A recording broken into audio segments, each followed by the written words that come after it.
ಬೆಂಗಳೂರಿನ ಯುಪಿಎಸ್ಸಿ ಪರೀಕ್ಷಾರ್ಥಿಗಳಿಗೆ ಕಳಪೆ ಗುಣಮಟ್ಟದ ಆಹಾರ ನೀಡಲಾಗ್ತಾ ಇದೆ ಎನ್ನುವಂಥ ಆರೋಪ ಕೇಳಿ ಬಂದಿದೆ.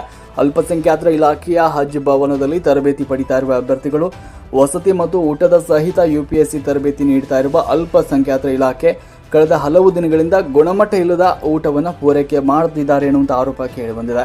ಇನ್ನು ಸಮಸ್ಯೆ ಬಗ್ಗೆ ಅಧಿಕಾರಿಗಳಿಗೆ ದೂರನ್ನ ಕೊಟ್ಟಿದ್ರು ಕೂಡ ನೋ ಯೂಸ್ ಅಂತಿದ್ದಾರೆ ಪರೀಕ್ಷಾರ್ಥಿಗಳು.